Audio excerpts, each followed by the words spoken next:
마약 사건에서 무죄를 받는 포인트가 뭐가 있을까요? 마약 사건은 좀 급박하게 일어나는 경우가 많아요. 갑자기 체포가 일어난다거나 갑작스럽게 용의자가 발견되는 경우에 좀 급하게 뭔가 이루어집니다. 소변 검사는 3일에서 7일밖에 안 나오니까 소변도 빨리 확보해야 되고 모발도 뽑아서 검사해야 되고 구속 상태에서 수사가 이루어지다 보면 구속 기간 때문에라도 수사가 급하게 이루어집니다. 그리고 급할 때 보통 실수가 일어나죠.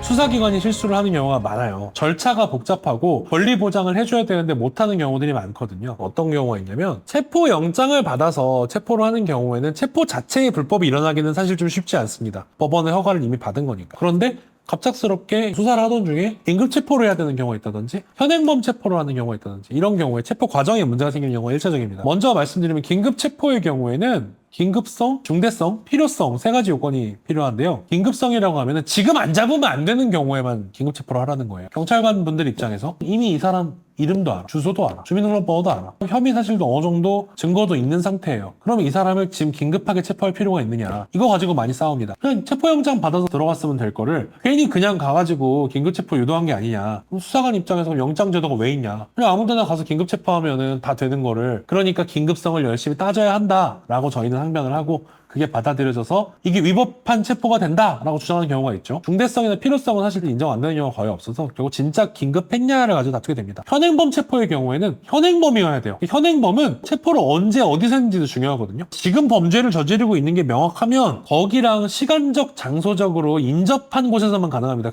현행범이군, 지금 범죄를 저질렀어 라고 하고서 한 달 있다가 길에서 발견했는데 너 한 달 전에부터 내가 쫓고 있었다, 현행범 체포한다, 이러면은 또 영장 받을 필요가 없잖아요. 그러니까 연속한 곳에서 받아야 되거든요. 실제로 이런 일들이 안 일어날 것 같지만 일어납니다. 그러면 긴급 체포나 현행범 체포가 위법하면 어떻게 될까요? 이 위법한 체포에서 얻은 진술, 증거 다 날아가는 거예요. 일반적으로 보면은 체포했다가 마약을 뺏었어, 돌려줘야 돼요. 이거를 돌려주게 만드는 저 나쁜 악덕, 돈만 아는 쓰레기 같은 변호사라고 할 수도 있겠는데, 이거를 잘 모르고 수사를 한 수사기관의 문제예요. 법대로 해야 되는데 법대로 안 한 거잖아요. 영장 받아서 하면 되지, 왜 영장을 안 받으셔서. 또 한 가지는 이 체포 과정을 넘어가면 꼭 해야 되는 게 있죠. 뭐냐면 진술 거부권을 고지해줘야 돼요. 당신이 진술하지 않을 수 있고 진술하지 않더라도 불리하게 적용되지 않는다, 변호사 조력권 있고 지금부터 하는 말은 유죄의 증거로 사용될 수 있고, 이런 말 해줘야 되는 그 미란다 원칙이라고 하는 게 있잖아요. 이 미란다 원칙이 제대로 고지가 안 되는 경우가 있습니다. 예전에 한번 했던 사건 중에 미란다 원칙 고지하고 잘 체포했습니다 라고 수사기관에서 얘기를 했는데, 나중에 알고 보니까 마약사범 한 명에 경찰관이 5명이 에워싸더니 막 때려, 한참 때리더라고요. 그리고 나서 처갑을 채웠습니다. 미란다 원칙 고지 때문에 CCTV를 봤는데 그렇게 된 거죠. 제압을 하는 과정에서 미란다 원칙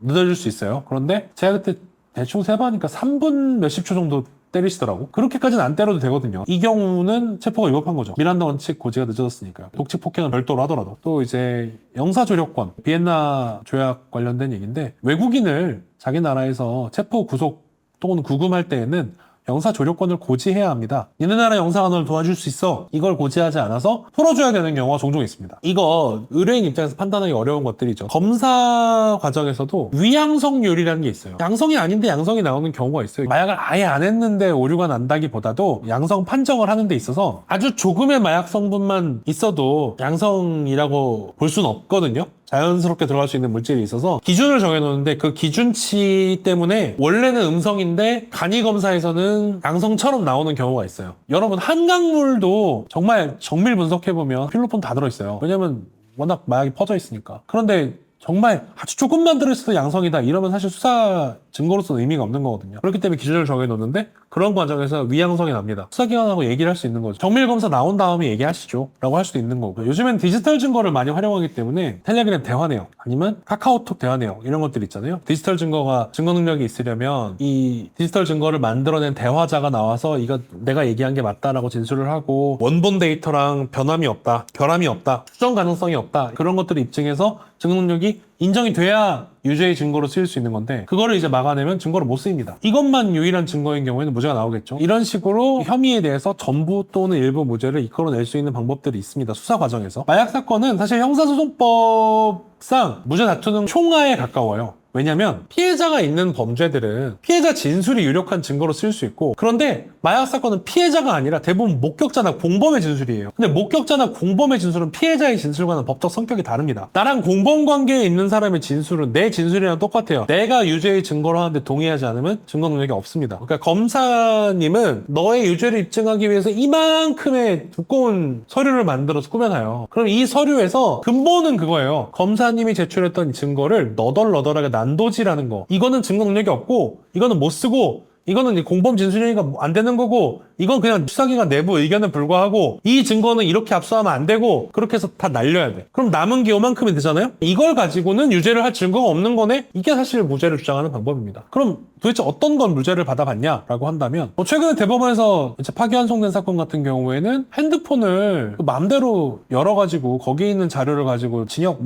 4년 이렇게 받은 경우가 있었는데, 핸드폰 여는 절차를 안 지켰으니까 마약 수사한 거 다 무효, 이렇게 해서 무죄 받은 것도 있고요. 소변에서 마약도 나왔고 집에 마약도 있었는데 무죄를 받은 사례도 있죠. 얘가 필로폰 투약했고 대마 소지를 했는데 적폐영장에 써있는 범죄 사실은 관계가 없던 거예요. 그러면은 영장을 받아서 갔더라도 관련 없는 증거에 대한 수사가 이루어진 거라서 위법하다, 그렇게 해서 무죄를 받은 적도 있어요. 그러니까 이런 식으로 무죄를 받으면 이제 나쁜 놈이다라고 하시겠죠. 충분히 지금 있는 형사소송법상 정해져 있는 방법대로 증거 능력을 탈락을 시켜도 무죄를 못 받게 수사를 하는 건 수사기관의 의무입니다. 사실은 수사기관이 전도 밖에 증거가 없는데 기소를 하는 것도 본인들이 책임져야 될 일인 거고요. 저는 그런 식으로 무죄를 받는 거가 부끄러운 일이라고 생각하진 않지만, 어쨌든 보통 무죄가 나오는 사건은 그런 경우입니다. 대표적인 사례들은 제가 홈페이지에 자랑 많이 해놨으니까 보셔도 될 것 같고요. 다만 여기서 아셔야 되는 게 있어요. 무죄 나올 만한 사건이 얼마나 되냐라고 했을 때 전부 무죄를 생각하면 1% 정도, 1, 2% 정도 되는 것 같고, 일부 무죄를 포함한다면 생각보다 높습니다. 여러분 생각하는 것보다. 승소율을 광고하는 게 금지라서 그렇지 생각보다 많은 경우가 있습니다.